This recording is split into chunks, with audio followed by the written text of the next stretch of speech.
আসসালামু আলাইকুম। সবাইকে স্বাগত জানাচ্ছি তারেক শাওন ফেসবুক পেজ এবং তারেক শাওন ইউটিউব চ্যানেল থেকে। আমি তারেক বিন দেলোয়ার। তো একটা জিনিস নোটিস করলাম, সেটা হচ্ছে মেট্রো স্টেশনে যেখানে মানুষ অপেক্ষমান থাকে মেট্রো রেলে উঠবার জন্য, ঠিক প্ল্যাটফর্মের সেই জায়গাটাতে বৃষ্টির পানি পড়ছে। আমি সত্যি খুব অবাক হয়েছি, খুব বিস্মিত হয়েছি।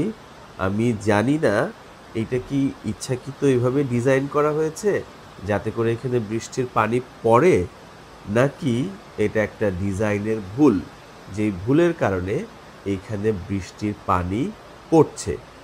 আমি যতদূর জানি এই মেট্রো রেল প্রজেক্টটা সম্পূর্ণ জাইকার একটা প্রজেক্ট এবং জাপানি ইঞ্জিনিয়ার, জাপানি টেকনোলজিস্ট, সেই সাথে বাংলাদেশি ইঞ্জিনিয়াররাও হয়তো ইনভলভ ছিল, বাট মূল তদারকিতে ছিল বিদেশি প্রতিষ্ঠান।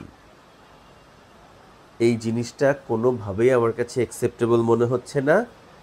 সেই সাথে এই ভিডিওটি যারা দেখবেন তাদের কাছে অনুরোধ থাকবে, আপনাদের কাছে কি মনে হচ্ছে, এইটা কি একটা ভুল, নাকি এইটা একটা ডিজাইনের পার্ট?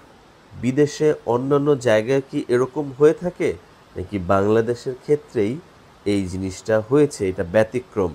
প্লিজ কমেন্ট সেকশনে একটু জানাবেন যে অ্যাকচুয়াল ঘটনাটা কি।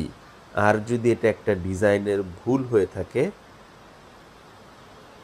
প্রজেক্ট ইনচার্জ সহ দায়িত্বপ্রাপ্ত যারা ছিল তাদেরকে দৃষ্টান্তমূলক শাস্তির আওতায় নিয়ে আসা হোক।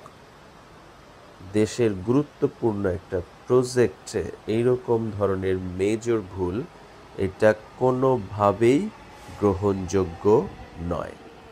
দর্শক, আপনারা আপনাদের মূল্যবান মতামত অবশ্যই কমেন্টের মাধ্যমে শেয়ার করবেন। ধন্যবাদ সবাইকে।